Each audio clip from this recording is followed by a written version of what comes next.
ಜ್ಞಾನಿಗಳಿಗೆ ಎಚ್ಚರದಲ್ಲಿಯೂ ಕೂಡ ಸದ್ವಸ್ತುವಲ್ಲೇ ಇರ್ತಾರೆ. ಲೈಕ್ಸ್ ಆ್ಯಂಡ್ ಡಿಸ್ಲೈಕ್ಸು ಆಪ್ರೇಟ್ ಆಗಲ್ಲ. ಅಶರೀರವಾದವನು ನೋಡಿ, ಶರೀರವಿಲ್ಲದವನನ್ನು ಜ್ಞಾನಿಗೆ ರಮಣ ಮಹರ್ಷಿಗಳು ಏನು ಹೇಳ್ತಾರೆ, ನಾನು ಇದರಲ್ಲಿ ಇಲ್ಲ, ಅದಕ್ಕೆ ಯಾಕೆ ಆಪ್ರೇಟ್, ನಾನು ಅದರಲ್ಲಿ ಇಲ್ಲ, ಅದಕ್ಕೆ ಯಾಕೆ ತೊಂದರೆ ಮಾಡ್ತೀರಾ, ಅದರ ಪ್ರಾರಬ್ಧವನ್ನು ಅದು ಅನುಭವಿಸ್ತಾ ಇದೆ. ಶರೀರವಿಲ್ಲದವನನ್ನು ಪ್ರಿಯಾಪ್ರಿಗಳು ಸೋಂಕುವುದೇ ಇಲ್ಲ, ಅವರಿಗೆ ಪ್ರಿಯನೂ ಇಲ್ಲ ಅಪ್ರಿಯನೂ ಇಲ್ಲ. ಸೊ ನಿದ್ದೆಯಿಂದ ಆಚೆ ಬರುವಾಗ ಶರೀರ ಇಲ್ಲದವನು ನಾನು ಈಗ ಶರೀರದಲ್ಲಿ ನನ್ನನ್ನು ಬೆಟ್ಟಿಸ್ಕೊಳ್ತಾ ಇದ್ದೀನಿ. ಇಲ್ಲೋದ್ರೆ ಅವನು 5 ವರ್ಷ ಅಲ್ಲಿ ಕೂತ್ಕೊಳ್ಳೋಕೆ ಹೇಳ್ತಿದ್ದ. ಈ ಶಿಫ್ಟ್, ಈ ಪ್ಯಾರಡಿಮ್ ಆಗಬೇಕಾದ್ರೆ 5 ವರ್ಷದಿಂದ ಅಲ್ಲಿರಬೇಕಾಗಿತ್ತು. ಆ ಮಟ್ಟಕ್ಕೆ ಹೋಗಿ, ಸುಷುಪ್ತಿ ಮಟ್ಟಕ್ಕೆ ಹೋಗಿ 5 ವರ್ಷ ಇರಬೇಕಾಗಿತ್ತು. ಸೊ ಪ್ರಿಯ ಶರೀರವಿಲ್ಲದವನನ್ನು ಪ್ರಿಯ ಅಪ್ರಿಯಗಳು ಸೋಂಕುವುದೇ ಇಲ್ಲ. ಇನ್ನೊಂದು ಹೇಳ್ತೀನಿ ನೋಡಿ. ಶಿರಸ್ಸು ಕೈ ಮೊದಲಾದವು ಇಲ್ಲವಾದ್ದರಿಂದ ಅಶರೀರ. ಶಿರಸ್ಸು ಕೈ ನನಗೆ ಇಲ್ಲ ಅಂದರೆ ಅಶರೀರ. ವಾಯುವಾದಿ ಶಿಶಿರ ಋತು ಕಳೆದ ಮೇಲೆ ಗ್ರೀಷ್ಮ ಕಾಲದ ಸೂರ್ಯನ ತಾಪವನ್ನು ಹೊಂದಿ ಆ ತಾಪದಿಂದ ಭಿನ್ನವಾದ ಸ್ವರೂಪವನ್ನು ಪಡೆದ ಮುಂಗಾಳಿ ಮೊದಲಾದ ವಾಯು ರೂಪದಿಂದ ಮಳೆಗೆರೆಯುವಂತೆ ನೇಚರನ್ನು ತರ್ತಾರೆ. ಈಗ ಆತ್ಮನು ಸಂಸಾರಾವಸ್ಥೆಯಲ್ಲಿ ಆಕಾಶಾದಿ ವಾಯುವಾದಿ ಆಕಾಶ ಸಮಾನತ್ವವನ್ನು ಹೊಂದುವಂತೆ ಶರೀರ ಸಾಮ್ಯವನ್ನು ಹೊಂದಿರುತ್ತಾನೆ. ಶರೀರ ಸಾಮ್ಯವನ್ನು ಹೊಂದಿರುತ್ತಾನೆ ಯಾರು? ಆತ್ಮ. ಹೇಗೆ ನಿಮ್ಮ ಋತುಗಳಲ್ಲಿ ಇದು ಶರೀರವನ್ನು ಪ್ರಜಾಪತಿ ಇಂದ್ರನಿಗೆ ಉಪದೇಶಿಸಿದಂತೆ ನೀನು ದೇಹೇಂದ್ರಿಯಗಳ ಗುಣವುಳ್ಳವನಲ್ಲ, ಬ್ರಹ್ಮವೇ ನೀನಾಗಿರುವೆ ಎಂದು ಆಚಾರ್ಯನಿಂದ ಉಪದೇಶಿಸಲ್ಪಟ್ಟಾಗ ಇವನು ಈ ಶರೀರದಿಂದ ವಾಯುವಾದಿಗಳು ಆಕಾಶದಿಂದ ಏಳುವಂತೆ ಎದ್ದು ದೇಹಾದಿ ವಿಲಕ್ಷಣವಾದ ತನ್ನ ಸ್ವರೂಪವನ್ನು ಅರಿತುಕೊಂಡು ದೇಹವೇ ತಾನೆಂಬ ಭ್ರಾಂತಿಯನ್ನು ಬಿಟ್ಟು ತನ್ನದೇ ಆದ ರೂಪದಿಂದ ಎಂದರೆ ಸದ್ರೂಪದಿಂದ ಸಿದ್ಧನಾಗುತ್ತಾನೆ. ದೇಹೇಂದ್ರಿಯ ತಾದಾತ್ಮ್ಯತೆಯನ್ನು ಬಿಟ್ಟು ಸದ್ರೂಪದಿಂದ. ಸೊ ಅಕ್ಷಿಪುರುಷ ಮತ್ತು ಸ್ವಪ್ನ ಪುರುಷ ಇಬ್ಬರು ವ್ಯಕ್ತ. ಅಕ್ಷಿಪುರುಷ ಅಂದರೆ ನಮ್ಮ ವೇಕಿಂಗ್ ಸ್ಟೇಟ್ ಆ್ಯಂಡ್ ಸ್ವಪ್ನ ವ್ಯಕ್ತರು. ಸುಷುಪ್ತನೂ ಸಮಸ್ತನೂ ಸಂಪ್ರಶ್ನ ಆಗಿರುವ ಪುರುಷನು ಅವ್ಯಕ್ತನು, ಇವನು ಅವ್ಯಕ್ತ. ತನ್ನ ಸ್ವರೂಪದಿಂದ ಸಿದ್ಧನಾಗಿರುವ ಪುರುಷನು ಕ್ಷರ ಅಕ್ಷರವೆಂಬ ವ್ಯಾಕೃತ ಅವ್ಯಾಕ್ತ ಪುರುಷನಿಗೆ ಹೋಲಿಸಿದರೆ ಉತ್ತಮ ಪುರುಷನಾಗಿರುತ್ತಾನೆ.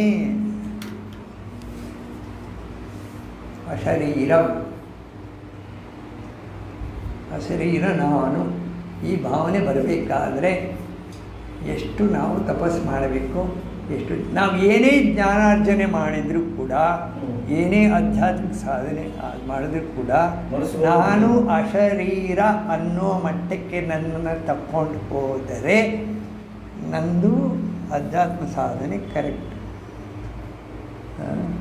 ನಾನು ಪ್ರವಚನ ಮಾಡ್ತೀನಿ, ಅಲ್ಲಿ ಅಷ್ಟು ಜನ ಬಂದಿದ್ದರು, ಇಲ್ಲಿ ಇಷ್ಟು ಜನ ತುಂಬ ಚೆನ್ನಾಗಿದೆ ಹೇಳಿದರು, ಅಲ್ಲಿ ಹಾರ ಹಾಕಿದ್ರು ಅಂದರೆ ಶರೀರಕ್ಕೆ ಇನ್ನೂ ಜಾಸ್ತಿ ಬೆಲೆ ಕೊಟ್ಟು ಇನ್ನೂ ಅದರ ಜೊತೆ ಅಂಟಿಕೊಂಡಂಗಾಗುತ್ತೆ.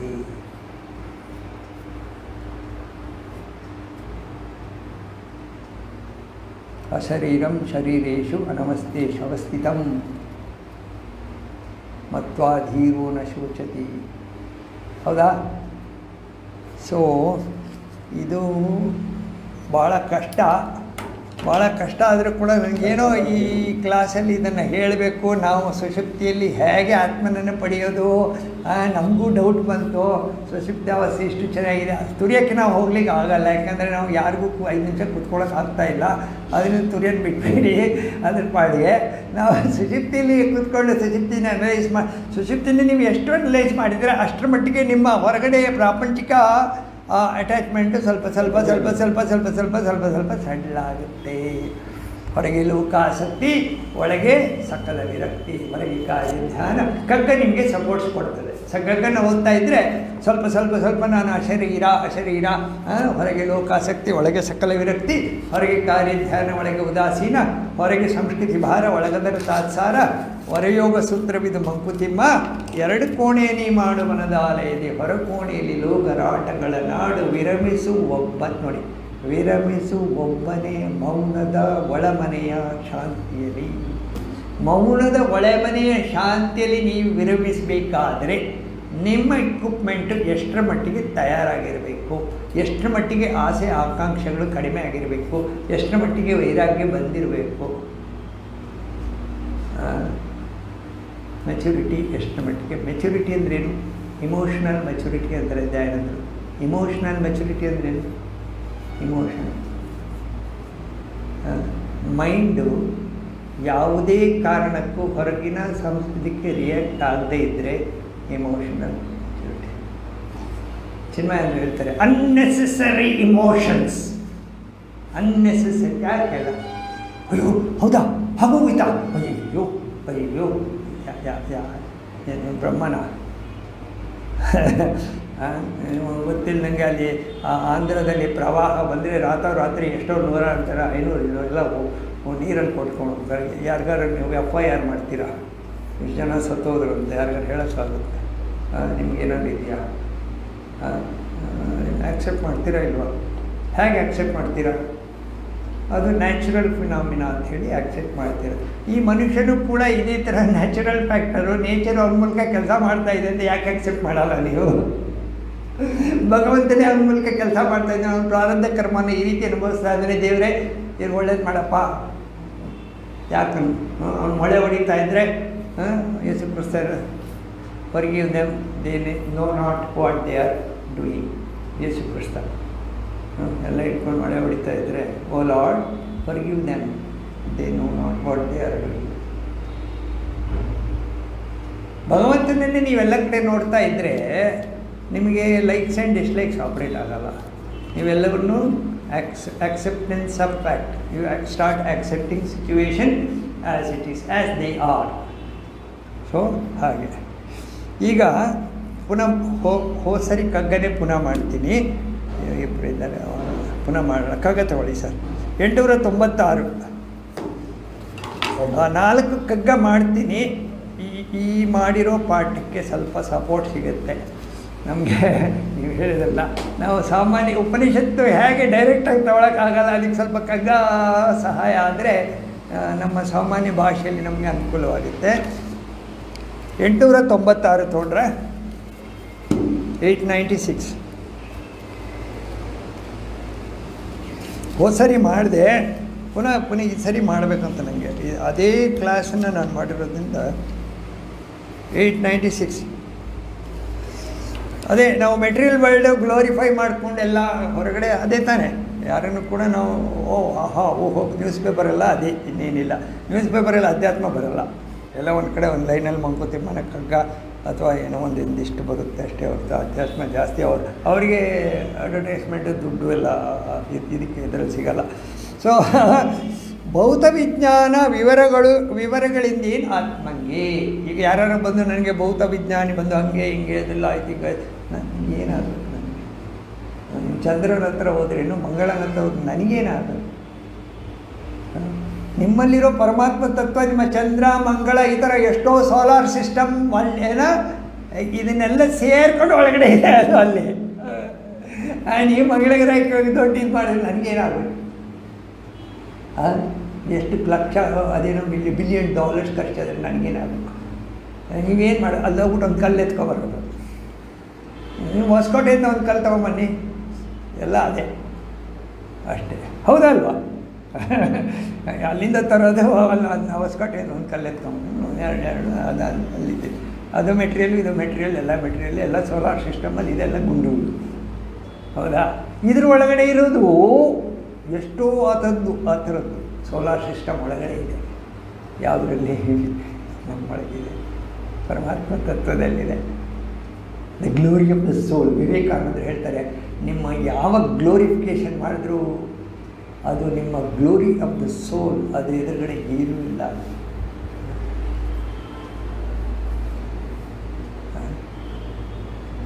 ಯಾವ ಗಣನೆಗೂ ಬರುವುದಿಲ್ಲ ನಿಮ್ಮ ಮೆಟೀರಿಯಲ್ ವರ್ಲ್ಡ್. ಯಾವುದು ಬ್ಯೂರಿ ಆಫ್ ದ ಸೋಲ್, ನಿಮ್ಮ ಆತ್ಮತತ್ವದ ವೈಭವದ ಮುಂದೆ ಯಾವುದೂ ಇಲ್ಲ, ಯಾವುದೂ ಇಲ್ಲ. ಸೊ ಈಗ ನೀವು ಹೇಳಿ ಇಂಪಾರ್ಟೆನ್ಸ್ ಎಷ್ಟು ಇಂಪಾರ್ಟೆನ್ಸ್ ಅಷ್ಟೇ ಕೊಡಬೇಕಷ್ಟೇ. ಇನ್ನೇ ಲೌಕಿಕದ ಮೌಲ್ಯ ನಿರ್ಲೌಕಿಕದ ನಾಣ್ಯದಲ್ಲಿ, ಲೌಕಿಕದಲ್ಲಿ ನೀವು ಮೌಲ್ಯ ಮಾಡಿದ್ರೆ ನಿರ್ಲೌಕಿಕದ ನಾಣ್ಯ ಅದು ತಾತ್ವಿಕನಿಗೆ ಲೆಕ್ಕ. ನಿಮ್ಮ ಲೆಕ್ಕ ನಿಮಗೆ, ನಿಮ್ಮ ಬ್ಯಾಂಕ್ ಬ್ಯಾಲೆನ್ಸ್, ನಿಮ್ಮ ದುಡ್ಡು, ನಿಮ್ಮ ನೇಮು ಫ್ಲೇಮ್ ಫೇಮ್ ಕ್ರೆಡಿಟು ಅದೆಲ್ಲ ನಿಮ್ಮದು, ಅದು ನಿಮ್ಮ ಕರ್ಮ, ಪ್ರಾರಬ್ಧ ಕರ್ಮ. ನಾಗೇನು ಮಾಡೋದು. ಭೌತ ವಿಜ್ಞಾನ ವಿವರಗಳಿನೇನು ಆತ್ಮಂಗೆ ಏನಾಗಬೇಕು? ನೀವು ಹೋಗ್ಬಿಟ್ಟು ದೇವ್ರ ಹತ್ರ ನಾನು ಮಂಗಳ ಗ್ರಹಕ್ಕೆ ಹೋಗಿ ಬಂದಿದ್ದೀನಿ ಅಂದರೆ ಪ್ರೇತ ಪ್ರಯಾಣ ಕಥೆ ಎಂತಿರ್ದೊಡೇನೋ ಗರುಡ ಪುರಾಣ ಅದು ಓದ್ತಾರೆ, ಎಷ್ಟು ದಿವಸ ಓದ್ತಾರೆ ಅವ್ರ ಪಾಪ. ಅವರಿಗೆಲ್ಲ ಆ ಮನಸ್ಸು ಆ ಟೆನ್ಷನಿಂದ ಸ್ವಲ್ಪ ಕಡಿಮೆ ಆಗಲಿ ಅಂತ ಹೇಳಿ ಹೇಳಿ ಹೇಳಿ ಹೇಳಿ ಇದು ಹೀಗೆ ಹೀಗೆ ಹೀಗೆ ಹೀಗೆ ಅಂತೇಳಿ ಅವರನ್ನು ಆ ಮಟ್ಟಕ್ಕೆ ಪುನಃ ವಾಪಸ್ಸು ವಾಸ್ತವ ಸ್ಥಿತಿಗೆ ತಗೊಂಬರಲಿಕ್ಕೆ ಇಷ್ಟು ಪುರಾಣ 36,000 ಮಂತ್ರಗಳು. ಯಾವುದು ಶ್ಲೋಕ, ಹೌದಾ? ಯಾಕೆ ಓದಬೇಕು? ಇದಕ್ಕೆ. ಅದನ್ನು ಮನಸ್ಸಿಗೆ ಶಿಕ್ಷಣ ಕೊಡಲಿಕ್ಕೆ ಓದಬೇಕೇ ಹೊರತು ಇದು ಅಲ್ಲಿ ಹೋಗ್ತಾನೆ ಇಲ್ಲೋ ಆತ್ಮಂಗೆ. ಇನ್ನು ನೋಡಿ ಇನ್ನು ಹೇಳ್ತಾರೆ, ಪ್ರೇತ ಪ್ರಯಾಣ ಕತೆ ಎಂತಿರ್ತೋಡೇನು, ಅದು ಯಾವ ಲೋಕಕ್ಕೆ ಹೋದ್ರೇನು ಆತ್ಮಂಗೆ. ಆಮೇಲೆ ಜಾತಿ ನೀತಿ ಸಮಾಜ ವರ್ಗ ನೀವೇನು ಮಾಡ್ಕೊಂಡಿದ್ದೀರಲ್ಲ, ಜಾತಿ ನೀತಿ ಸಮಾಜ ವರ್ಗ ಭೇದ, ಅದರಿಂದ ಏನು ಘಾತಿ ಇಲ್ಲ ಆತ್ಮಂಗೆ, ಏನಿಲ್ಲ. ಅದು ಯಾವಾಗಲೂ ನಿತ್ಯ ಶುದ್ಧ ಬುದ್ಧ ಬೆಳಗ್ತಾ ಇದೆ. ಅದೆಲ್ಲಿದೆ? ನಿಮ್ಮೊಳಗಿದೆ, ಎಲ್ಲ ಕಡೆಯೂ ಇದೆ. ಅನುಭವಿಸಿದರೆ ನೀವು ಅದನ್ನು ಪ್ರತಿ ಕ್ಷಣವೂ ಎಲ್ಲ ಕಡೆಯೂ ಅನುಭವಿಸ್ಬೋದು, ನಿಮ್ಮೊಳಗೇನೂ ಅನುಭವಿಸ್ಬೋದು. ನಿಮ್ಮೊಳಗೇನೂ ಅನುಭವಿಸ್ಬೋದು, ಎಲ್ಲೆಲ್ಲೂ ಅನುಭವಿಸ್ಬೋದು. ನೀವೆಲ್ಲೆಲ್ಲಿ ಹೋಗ್ತೀರಿ ಅಲ್ಲ, ಬ್ರಹ್ಮಾನುಸಂಧಾನ ಲೋಕಸಂಧಾನದಲ್ಲಿ ಎಲ್ಲಿ ಬೇಕಾದರೂ ಅನುಭವಿಸ್ಬೋದು ನೀವು. It is readily available inside and outside. Mandukya ಮೊದಲನೇದೇನು ಹೇಳ್ತೀರಿ? ಅಯಮಾತ್ಮ ಬ್ರಹ್ಮ ಸರ್ವಂ ಏತದ್ ಬ್ರಹ್ಮ. ಇಷ್ಟೆಲ್ಲ ಹೇಳಿದ ಮೇಲೆ ಪುನಃ ಇಲ್ಲೇನು ಹೋಗೋದು? ಅದು ಚೆನ್ನಾಗಿದೆ ಅಂತ ಇದು ಚೆನ್ನಾಗಿದೆ, ಅದು ಬಿಡಲ್ಲ ಮೈಂಡ್. ಅದು ಈಗೋ ಇದೆಲ್ಲ ಆ ಕಾಂಪ್ಲೆಕ್ಸನ್ನು ಇಟ್ಕೊಂಡು ನಡೀತಾ ಇರುತ್ತೆ. ಆಯಿತಾ? 890 ಘಾತಿ ಇಲ್ಲ ಆತ್ಮಂಗೆ. ನೆಕ್ಸ್ಟು ಶೂನ್ಯ 897. ಶೂನ್ಯವೆಲ್ಲವೂ ಎಂಬೊಡೆ ಅಂತೆನಿಸುವುದೇನು? ಎಲ್ಲವೂ ಶೂನ್ಯ. ಈಗ ಬುದ್ಧಿ ಎಲ್ಲ ಶೂನ್ಯ. ಯಾರ ಹತ್ರ ಕೇಳಿ, ಈ ದೇವರನ್ನು ನಮ್ಮ ದೇವರವ್ರ ಹತ್ರ ಎಲ್ಲ ಹೇಳಿ ಶೂನ್ಯ ಏನಿಲ್ಲ, ಎಲ್ಲ ಶೂನ್ಯ, ಜೀರೋ, ಶೂನ್ಯ ಅಂದ್ಬಿಡ್ತಾರೆ. ಯಾಕಂದರೆ ಅವರಿಗೆ ಪ್ರೂಫ್ ಬೇಕು, ಹೋಗಿ ಬಂದಿರೋದಕ್ಕೆ ಆಧಾರ ಏನಿದೆ ತೋರಿಸು. ಇವರೇ ಅವರು ಅಂತ ಹೆಂಗೆ ಹೇಳೋದು? ಪುನರ್ಜನ್ಮ ಅವನಾಗಿ ಹುಟ್ಟಿ ಬಂದಿದ್ದು ಅವನು ಹೇಳಿದ್ದಾನೆ, ಎಲ್ಲ ನಂಬಲ್ಲ ಯಾರು. ನೋಡಿ, ಶೂನ್ಯವೆಲ್ಲವೂ ಎಂಬಡೆ ಅಂತ ನೋಡಿ. ಅನ್ಯವಿಲ್ಲ ಎನ್ನುವ ಅರಿವು ಅದೊಂದಿರ್ಪುದಲ್ತೆ. ಸರಿ ಹೇಳ್ತಾ ಇದ್ದು ಬಿಡಿಸೋದು ಎಷ್ಟು ಕಷ್ಟ ಅಂತ. ಅದು ಓದಿ. ಅನ್ಯ ಇಲ್ಲ ಎನ್ನುವ ಅರಿವು ಅದೊಂದು ಇರ್ಪುದಲ್ತೆ. ಏನೂ ಇಲ್ಲ, ಶೂನ್ಯ ಅನ್ನೋದೊಂದು ಅರಿವು ಇದೆಯಲ್ಲ ನಿಮ್ಮ ಹತ್ರ ಒಳಗಡೆ. ಅದೇ ತಾನೇ ಹೇಳೋದು ಶೂನ್ಯ ಅಂತ. ಆ ಶೂನ್ಯ ಹೇಳಬೇಕಂದ್ರೆ ಅರಿವು ಇದೆಯಲ್ಲ, ಅವೇರ್ನೆಸ್ಸು. ಅದೇನು? ಚಿನ್ಮಯವದು, ಅದು ಚಿನ್ಮಯ. ಅದನ್ನೇ ನೀ ಸತ್ಯವೆಂದು ಆಶ್ರಯಿಸು. ನಿಮ್ಮೊಳಗಿರೋ ಅವೇರ್ನೆಸ್ ಇದೆಲ್ಲ, ಅದು ಚಿನ್ಮಯ, ಅದು ಕಾನ್ಷಿಯಸ್ನೆಸ್ಸು. ಅದನ್ನೇ ಸತ್ಯವೆಂದು ಆಶ್ರಯಿಸು. ಶೂನ್ಯವಾದವೇ ಶೂನ್ಯ ಮಂಕುತಿಮ್ಮ. ಅವ್ರೇನು ಹೇಳ್ತಾರೆ? ಶೂನ್ಯ ಅರ್ಧಂಬರ್ಧ ತಿಳ್ಕೊಂಡು ಅವರು ಶೂನ್ಯ. ನಿಮ್ಮೊಳಗಡೆ ಇರೋ ಅವೇರ್ನೆಸ್ ಇದೆಲ್ಲ. ನ ತತ್ರ ಚಕ್ಷುರ್ಗಚ್ಚತಿ ನ ವಾಗ್ಗಚ್ಚತಿ ನೋ ಮನಃ ನ ವಿದ್ಮಃ. ಕೇನೋಪನಿಷತ್ತು ಏನು ಹೇಳುತ್ತೆ? ಕೇನೇಷಿತಂ ವದತಿ ಪ್ರೇರಿತಂ ಮನಃ. ಮನಸ್ಸು ಯಾವುದರಿಂದ ಕೆಲಸ ಮಾಡ್ತಾ ಇದೆ, ಯಾವುದರಿಂದ ಕಣ್ಣು ನೋಡ್ತಾ ಇದೆ, ಯಾವುದರಿಂದ ಕಿವಿ ಕೇಳ್ತಾ ಇದೆ, ಅಲ್ಲಿಗೆ ಕಣ್ಣು ಹೋಗಲ್ಲ, ಅಲ್ಲಿಗೆ ಕಿವಿ ಹೋಗಲ್ಲ, ಅಲ್ಲಿಗೆ ಮನಸ್ಸು ಹೋಗಲ್ಲ, ಅಲ್ಲಿಗೆ ಬುದ್ಧಿ ಹೋಗಲ್ಲ. ಅದನ್ನು ಸತ್ಯವೆಂದು ಆಶ್ರಯಿಸು. ಶೂನ್ಯವಾದವೇ ಶೂನ್ಯ ಮಂಕುತಿಮ್ಮ. ನಮ್ಮೊಳಗಿರೋ ಅವೇರ್ನೆಸ್, ಆತ್ಮತತ್ವ, ಸದ್ವಸ್ತು. ಎಚ್ಚರದಲ್ಲಿರುವಾಗ ಈ ರೀತಿ ಸದ್ವಸ್ತುವನ್ನು ನೋಡ್ಬೋದು, ಶಾಸ್ತ್ರದ ಮೂಲಕ ನೋಡ್ಬೋದು. ಹೌದಾ? ಒಮ್ಮೆ ಶಾಸ್ತ್ರದಲ್ಲಿ, ಒಮ್ಮೆ ಸಂಗೀತದಲ್ಲಿ, ಒಮ್ಮೆ ಸಂಸಾರದಲ್ಲಿ, ಮತ್ತೊಮ್ಮೆ ಮೌನದಲ್ಲಿ ಬ್ರಹ್ಮಾನುಭವಿಯಾಗ ಮಂಕುತಿಮ್ಮ. ಶಾಸ್ತ್ರದಲ್ಲಿ ಏನಾದ್ರು ನಿಮಗೆ ಅದು ಅನುಭವ ಸ್ವಲ್ಪ ಬಂದರೆ ಬ್ರಹ್ಮಾನುಭವ. ನಿಮ್ಮ ಸದ್ವಸ್ತು ನಿಮಗೆ ಅಲ್ಲಿ ಇದೆ ಅಂತ ಖಾತ್ರಿ ಆದರೆ ಬ್ರಹ್ಮಾನುಭವ. ಅಲ್ಲಿ ನೀವಿದ್ದರೆ ಒಂದು ಕ್ಷಣ ಬ್ರಹ್ಮಾನುಭವ. ಸೊ ಶೂನ್ಯವೆಲ್ಲೆಂಬಡೆ ಅಂತ ಅನಿಸುವುದೇನು, ಅನ್ಯವಿಲ್ಲ ಎನ್ನುವ ಅರಿವು ಅದೊಂದಿರ್ಪುದಲ್ತೆ ಚಿನ್ಮಯವು ಅದು, ಅದನ್ನೇ ನೀ ಸತ್ಯದಿಂದ ಆಶ್ರಯಿಸು ಶೂನ್ಯವಾದವೇ ಶೂನ್ಯ. ಮಂಕುತಿಮ್ಮ. ಇನ್ನು 899. ಸೊ ನಿಮಗೆ ಸದ್ವಸ್ತು ಅದೇ ನಾವೇನಿದೆಯಲ್ಲ ನಿದ್ರೆದು ಅದು ಸ್ವಲ್ಪ ಹತ್ತಿರ ಹೋಗ್ತಾ ಇದ್ದೀವಿ. ಜಗದೀ ಜಗತ್ವವನು, ಜಗದೀ ಜಗತ್ವವನು, ಜಗತ್ತಿನಲ್ಲಿ ಜಗತ್ವ. ಏನು ಜಗತ್ವ ಇದು? ನಾಮ ರೂಪ ಕರ್ಮ ಪ್ರಪಂಚ. ಹೌದಾ? ಜಗತ್ತಿನ ಹೇಗೆ ಹೇಳ್ತೀರ ನೀವು? Name and form. ನಾಗರಾಜು ಅಥವಾ ಕಿಟಕಿ ಅಥವಾ ಬಾಗಿಲು, ಅದು ಮನೆ ನೇಮ್ ಫಾರ್ಮ್ ಅಥವಾ ಆ್ಯಕ್ಟಿವಿಟಿ, ಇಷ್ಟೇ. ಅದು ಜಗತ್ವ. ಈ ಜಗತ್ವವನ್ನು ಬಿಸಾಕು. ಜಗದೀ ಜಗತ್ವವನು ಮಾಯಾ ವಿಚಿತ್ರ. ಇದು ಮಾಯೆ. ನೀವೇನು ಕಾಣ್ತಾ ಇದೆ ಹೊರಗಡೆ ಅದೆಲ್ಲ ಮಾಯೆ. ಒಗೆದು ಆಚೆ ಬಿಸಿಟು ಎಲ್ಲ ಕರಣವೇದ್ಯವನು. ಇಂದ್ರಿಯಗಳಿಗೆ ಏನೇನು ಗೋಚರವಾಗ್ತಾ ಇದೆ ಅದನ್ನೆಲ್ಲ ಆಚೆ ಬಿಸಾಡು. ಯಾಕೆ ಆಚೆ ಬಿಸಾಡಬೇಕು? ಇಂದ್ರಿಯಗಳಿಗೆ ಗೋಚರವಾಗುವುದೆಲ್ಲ ಮಾಯೆ. ಯಾಕೆಂದರೆ ಇಂದ್ರಿಯ ಕೆಲಸ ಮಾಡೋದು, ಇಂದ್ರಿಯ ಹೊರಗಡೆ ನೋಡ್ತಾ ಇರೋದು ಮಾಯೆಯಲ್ಲಿ. ಮಾಯೆ ಹಿಂದ್ಗಡೆ ಏನಿದೆ ಪರಮಾತ್ಮ ತತ್ವ ಅದು ಬೆಳಗ್ತಾ ಇದೆ. ಅದನ್ನು ಇಂದ್ರಿಯ ಸ್ವಲ್ಪ ದಿವಸ ಕೆಲಸ ಮಾಡಿ ಪುಸ್ತಕ ಹೋಗ್ಬಿಡುತ್ತೆ. ಇಂದ್ರಿಯಗಳಿಗೆ ಗೋಚರವಾಗುವುದೆಲ್ಲ ಮಾಯೆ. ಜಗದೀ ಜಗತ್ವವನ್ನು ಮಾಯಾ ವಿಚಿತ್ರವನ್ನು ಒಗೆದು ಆಚೆ ಬಿಸುಟು ಎಲ್ಲ ಕರಣವೇದ್ಯವನ್ನು ಮಿಗುವುದು. ಏನು ಉಳಿತದೆ? ಹೋಗಿ ಬಿಸಾಕಿದೆ. ಏನು ಉಳಿತದೆ ಒಳಗೆ? ರೂಪ ಆಖ್ಯೆ ಒಂದು ಇಲ್ಲದ ವಸ್ತು. ನಾಮರೂಪ ಇಲ್ಲದೇ ಇರೋ ವಸ್ತು ಒಂದು ಉಳಿತದೆ. ಎಲ್ಲಿ? ಒಳಗಡೆ. ಹೋಗಿ ಸಾ ಕಡೆಗೆ ಮಧ್ಯ ಅಲ್ಲಿಗೆ ಹೋಗಿ, ಒಳಗೆ ಹೋಗು. ಅಲ್ಲಿ ಹೋಗುದು ಹೇಗೆ? ಅಲ್ಲಿ ಹೋಗುದು ಹೇಗೆ? ಹೋಗಿ ಸಾ ಕಡೆಗೆ ಮಧ್ಯ ಅಂತ ಹೇಳಿಬಿಟ್ರು. ಹೇಗೆ ಹೋಗೋದು? ಕಮಾನ್. ಹಾಂ, ನಿದ್ದೆಯಲ್ಲಿ ಹೋಗಲ್ವಾ? ನಿದ್ದೆಯಲ್ಲಿ ಹೋಗ್ತೀರಾ ಇಲ್ವಾ? ನಿದ್ದೆಯಲ್ಲಿ ನಿಮ್ಮ ಪ್ರಯತ್ನ ಇಲ್ಲದೇ ಹೋಗ್ತೀರಾ ಇಲ್ವಾ?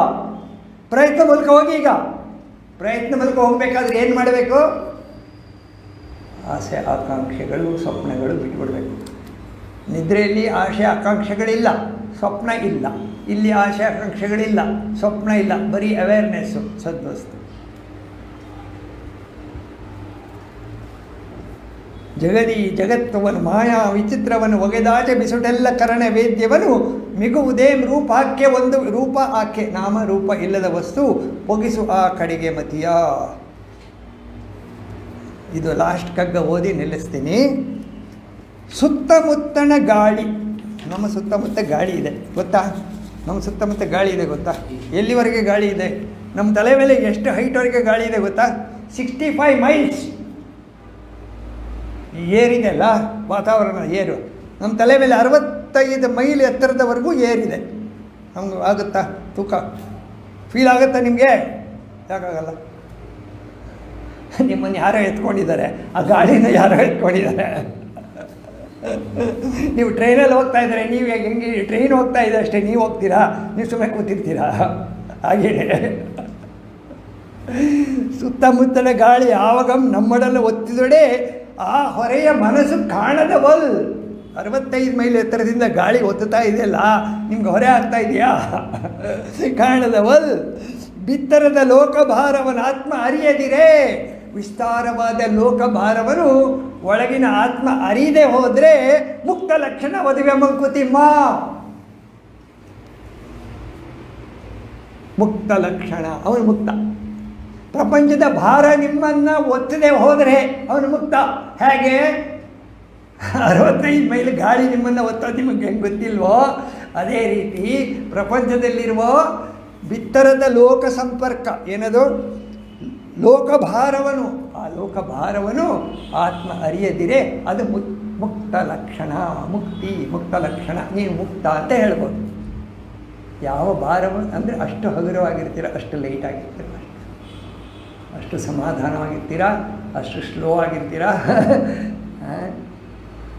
ಬಾಲವತೆ ಉನ್ಮತ್ತವತೆ. ಒಬ್ಬ ಜ್ಞಾನಿ ಹೇಗಿರ್ತಾನೆ ಅಂದರೆ ಚಿಕ್ಕ ಮಕ್ಕಳ ಥರ ಇರ್ತಾನೆ, ಉನ್ಮತ್ತರಾಗಿರ್ತಾರೆ, ಯಾವಾಗಲೂ ಮಕ್ಕಳ ಥರ ಖುಷಿಯಾಗಿರ್ತಾರೆ. ನೀವು ಹೊರೆನೇ ಇಲ್ಲೇ. ಹೊರೆ ಯಾರಿಗೆ? ಅಯ್ಯೋ ನಾನು ಅಯ್ಯೋ ಹಂಗಾಯ್ತು, ಅಯ್ಯೋ ಅವ್ರ ಕರ್ಮ ನಾವೇನು ಮಾಡೋದು? ನಿಮ್ಮ ಒಂದು ಸಿನಿಮಾ ಹಾಡಿದೆಲ್ಲ ರಾಜ್ಕುಮಾರ್, ನಗಬೇಕು ನಗಿಸಬೇಕು, ಅದೇ ನನ್ನ ಧರ್ಮ. ನಗಲಾರೆ ಅಳುವೆ ಎಂದರೆ ಅದು ನಿಮ್ಮ ಕರ್ಮ.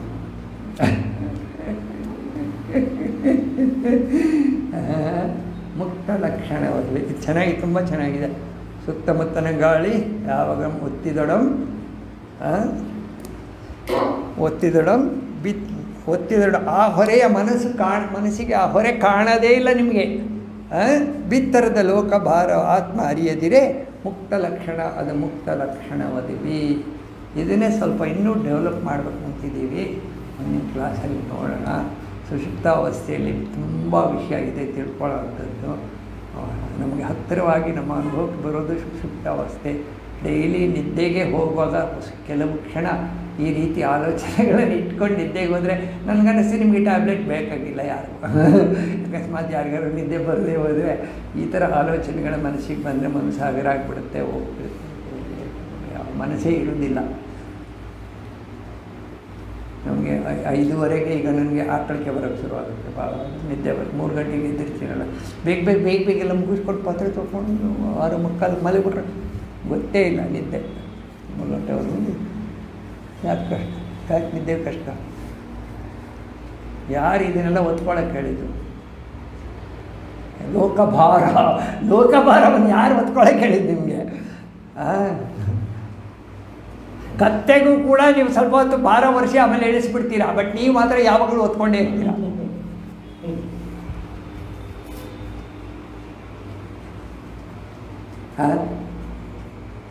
ಚಿನ್ಮಯಂದ್ರು ಹೇಳ್ತಾರೆ ಒಂದು ಕಡೆ, ಮನುಷ್ಯ ಸತ್ತೋದ್ರೆ 4 ಜನ ಬೇಕಂತ ಎತ್ಕೊಳ್ಳೋದಕ್ಕೆ. ಆದರೆ ಈಗೋ ಇದೆಲ್ಲ ಸ್ಟುಪಿಡ್ ಈಗೋ ಒಂದೇ ಎತ್ಕೊಂಡು ತಿರುಗಾಡ್ತಂತೆ, ಇಡೀ ಜೀವನ ಓಡಾಡ್ತಂತೆ ಎತ್ಕೊಂಡು, ಈ ದೇಹನ ಎತ್ಕೊಂಡು. ಅಷ್ಟು ಶಕ್ತಿ ಅದಕ್ಕೆ. ಈಗೋ ಅಹಂಕಾರ, ನಾನು, ಅಹಂ ಮತ್ತು ಮಮ. ಅಹಂಕಾರ ಮತ್ತು ಮಮಕಾರ ಅದು ಕಡಿಮೆ ಆದಾಗ ಒಳಗಡೆಯಿಂದ ಬೆಳಕು ಬರಲಿಕ್ಕೆ ಶುರುವಾಗುತ್ತೆ. ಆವಾಗ ಆನಂದ ತನ್ನಿಂತಾನೇ ಆನಂದದ ಅಂಶ ಜಾಸ್ತಿ ಆಗಲಿಕ್ಕೆ ಶುರುವಾಗುತ್ತೆ. ನಿಮ್ಗೆ ಇರಲಿ ಇಲ್ಲದೆ ಹೋಗಲಿ, ನಿಮ್ಮ ಡಿಸೈರ್ ಆಗಲಿ ಆಗದೆ ಹೋಗಲಿ, you will be happy, will be neutral to the world.